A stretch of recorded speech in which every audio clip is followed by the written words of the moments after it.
Algorithms and Flowcharts, a revision of Chapter 4, Classes 8A and 8B. A typical programming task can be divided into two phases. Problem-solving phase. Produce an ordered sequence of steps that describes the solution of a problem. This sequence of steps is called an algorithm. Implement the program in some programming language. First, produce a general algorithm. Refine the algorithm to get a step-by-step detailed algorithm that is very close to a computer language. You see an example of an algorithm. Write an algorithm to determine a student's final grade and indicate whether he or she is passing or failing. The final grade is calculated as the average of 4 marks.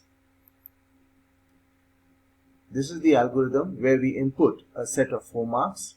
We calculate their average by adding and dividing by 4. Then the condition is, if average is below 50, you print fail, else you print pass. The detailed algorithm. Step 1.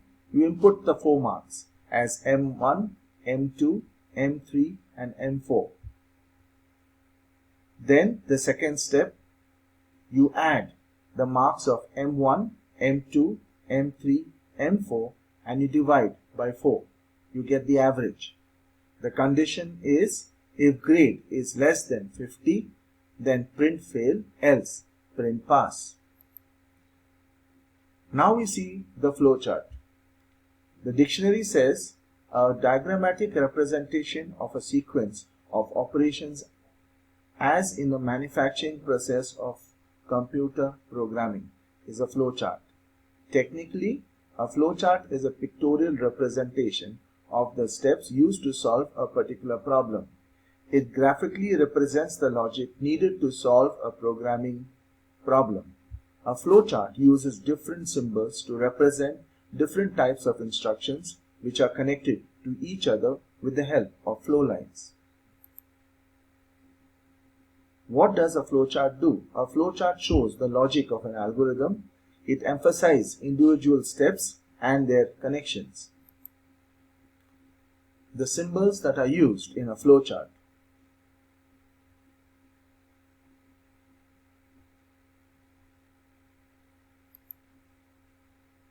The example of a flowchart of the 4 marks we had taken.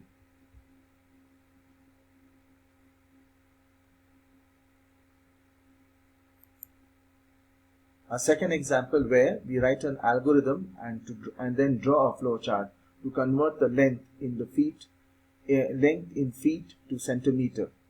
Input the length in feet, calculate the length in centimeter by multiplying length in feet with 30. You print length in centimeter.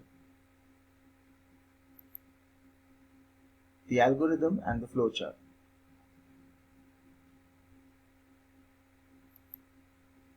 A third example where we write an algorithm and then we draw a flowchart that will read 2 sides of a rectangle and calculate its area.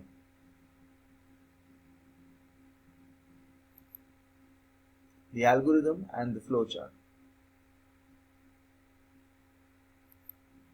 Thank you.